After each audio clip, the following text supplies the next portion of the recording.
Another recurring theme this morning, the fact that mental illness is often a contributing factor to homelessness, substance abuse, and instability.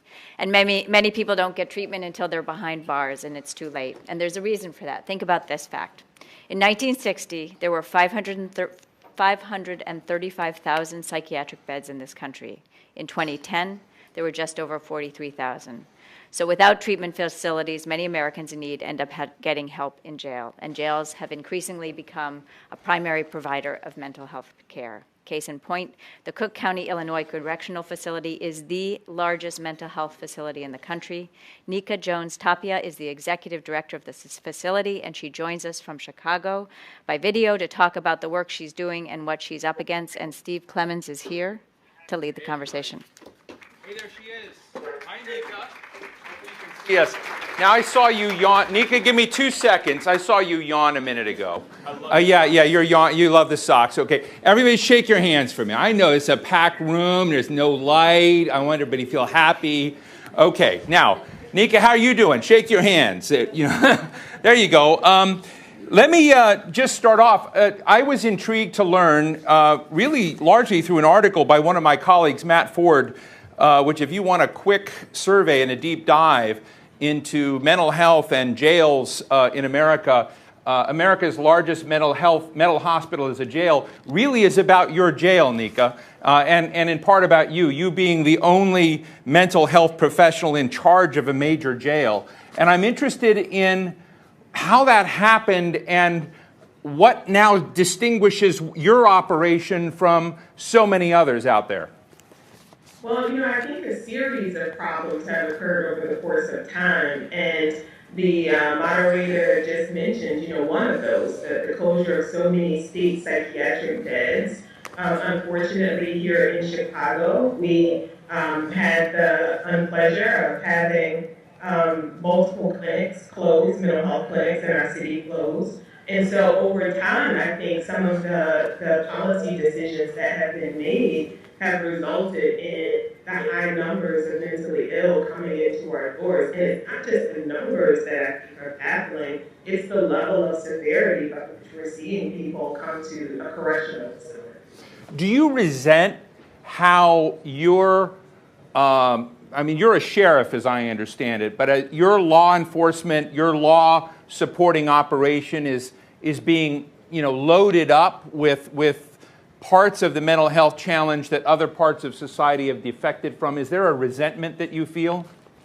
I think there's a resentment that I feel coming from the community, and as an agent of the community, I have, no other opportunity to assist the people that don't have a voice than to be their voice. And, I've had the fortunate experience of working for a sheriff, Sheriff Thomas Dart, who understands the reality that we're facing and understands that it's a crisis and it's an unfortunate crisis that so many people are having to contend with. And again, they don't have a voice to be able to put that out there for the public knowledge, and so that we can have better decisions being made. Now, I don't know the sheriff. I just read about him in this article. He sounds kind of bizarre. He said he's not liked by many parties of the judges and other things like this. Tell us what he's like, and why did he hire you? He's a wonderful person. But give me more than that. That doesn't tell me anything.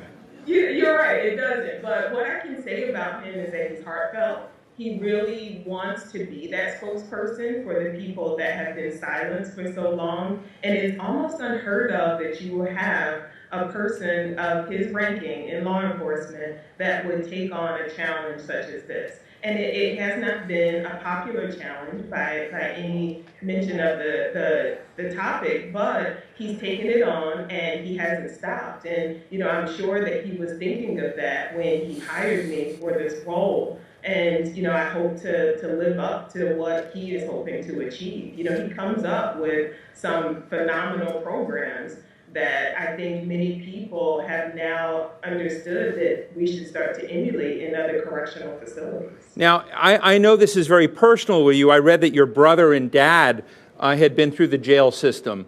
How do they reflect on what you're doing now? Well, they're very proud. I had the fortunate experience of growing up in a home where we weren't sheltered from the realities of the world. And I understand that not all people that come into a correctional institution are necessarily bad. They've made bad choices. But that doesn't mean that we as a society have to toss them out. We as a society have a responsibility to assist people with reintegrating back into their families and back into their communities so that they can be more productive. Just as I saw my brother and my father do. They were very fortunate to have a loving family to return to, and I've seen them, to thrive. It's about something you call a mental health transition center. Yes. So the Mental Health Transition Center was the sheriff's brainchild. He wanted us to come up with a plan to have people truly reintegrate back into society. And he challenged us with coming up with a program that would do such. So in August of 2014, we developed the Mental Health Transition Center, where we offer cognitive behavioral therapy, educational services, job readiness skills, and just introductions to many of the resources that are available in the community. And we maintain contact with individuals even post-release. I think the key to the program is our understanding that we no longer can operate as a silo, we being a jail or any correctional institution. We are a part of the community and we have to act as such. And, for a long time, I think correctional institutions stopped once the individual left their doors. We recognize that we have to maintain contact with an individual and help them navigate the obstacles that we know they're going to face when they return to the community. So the Mental Health Transition Center staff maintain monthly contact with individuals post-release. We have alumni groups for people to come back to the jail for mental health treatment, which is almost unheard of, but we have it, and it's very successful. We have many individuals that have gone on from the program and gone into their communities, not only being successful in their families, but they're working and they're also in school. We've had job fairs where we've had community partners come in and talk to us about what services they're able to provide. It was phenomenal to see some of our individuals that are incarcerated actually submit resumes. Many people may feel that, we shouldn't give these young men and women the opportunity to reestablish themselves in society, but we found that we have not only helped them to regain hope, but we've also assisted their families in getting their loved ones back. When you look at the mental health patient population that you're serving that comes through the jails, what is the racial breakdown approximately?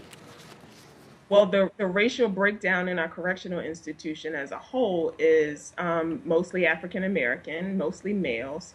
Right now, we have about 8,200 detainees in our custody. Of those 8,200 detainees in our custody, and when I say in our custody, I'm saying behind the wall, we have an additional 2,300 individuals that are in the community on electronic monitoring. But for those just behind our wall, we have maybe out of the 8,200, about 700 women. Many of them are African American. We have lower percentages of Caucasian and Latino Americans, and it's no different for our mental health population. Do you think that male African Americans are more prone to mental illness than others? I definitely would not say that. I think that virtue system seeing more Americans come into correctional.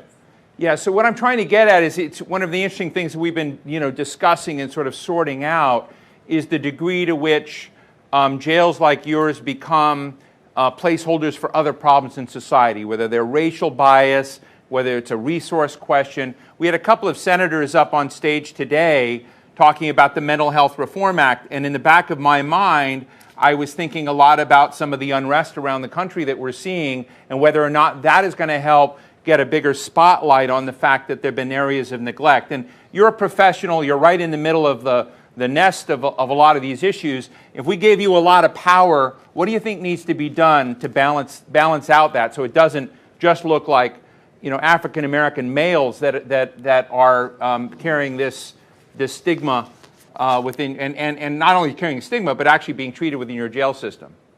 I think we need to focus more on children. You know, unfortunately, we have many children that are growing up in crime-infested neighborhoods.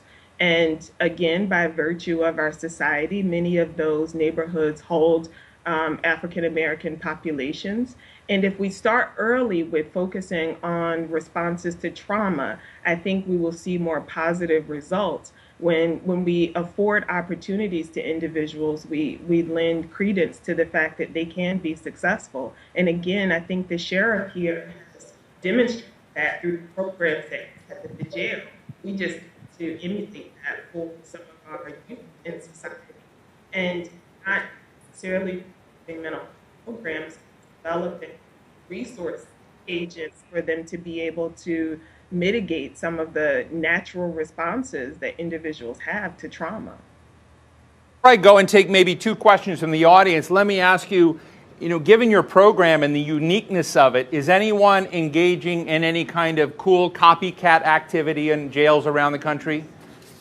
Well, we have made correctional institutions to visit us, and they have all gone to the Mental Health Transition Center. Whether or not they choose to emulate us, I'm not quite sure, but we have engaged many other large jails and smaller jails and shown them what we feel works.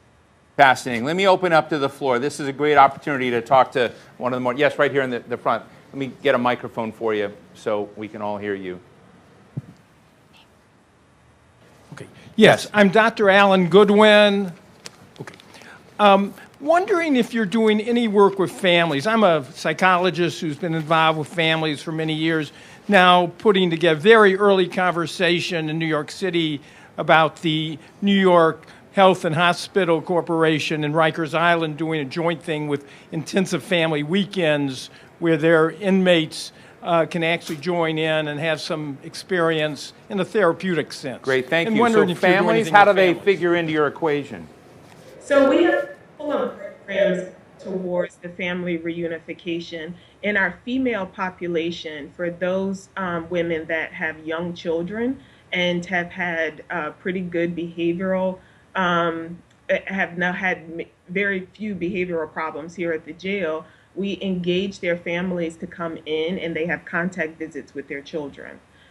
You know, and that's one way that we try to have that continuum of the family. Another way is we have family therapy sessions, excluding the detainee right now, but we want to really engage the family in coming to the jail and discussing some of the obstacles that they face with having a loved one in corrections. And then another way that we engage the family is we have the sheriff back in, I think maybe 2012, developed a mental health care line by which family members and loved ones could contact the jail and notify us of any pertinent information that we needed to know about their incarcerated loved one. In the very back. Thanks. Good morning. My name is Linda Elam, and I'm with HHS. And I would like to, at first, congratulations on your vision and what you're working on. Given the population that you're serving, I'd like to know if you have any observations about the role of Medicaid in providing health services, financing health services for people when they are released to the community, and if there are any insights you have from that. Great. Absolutely. When individuals come into our custody, we have engaged a community partner to serve as our navigators for Medicaid enrollment. And so when individuals come into custody, they start the enrollment process, and we have that same community provider at the point of discharge so that we make sure that when individuals are being released from our custody, we can help them to navigate that process. And what we found is that with the Medicaid services, we have more people that are seeking community treatment, and it's been pretty effective. But coupled with that, the sheriff recognized the need to have community partners engage at the jail so that we can start the transitional process. We let you go. I'm sure that you and the sheriff and others have strategic planning meetings and processes, thinking of the future. What's the big gap or the big hole in your planning that you're trying to fill that you think, wow, if we only had X, we would be able to do so much better? What's the thing you need? Well, the sheriff is a change agent, so we use what we have. And one thing that we have started and are continuing to plan is the provision of community services in those areas that we found are impoverished for resources. So, for example, because the sheriff runs many of the Cook County courthouses, we took space that we had there and we planted one of our mental health providers that we already had employed with us, and we offer programming for individuals that have been released from our custody into that more impoverished resource area. And we want to duplicate that in other areas. Say thank you. This has been a great discussion. Thank you for taking us inside your world. Next time, maybe we can bring some of the folks you're working with. That would be fun. But ladies and gentlemen, Nneka Jones Tapia, thank you so much.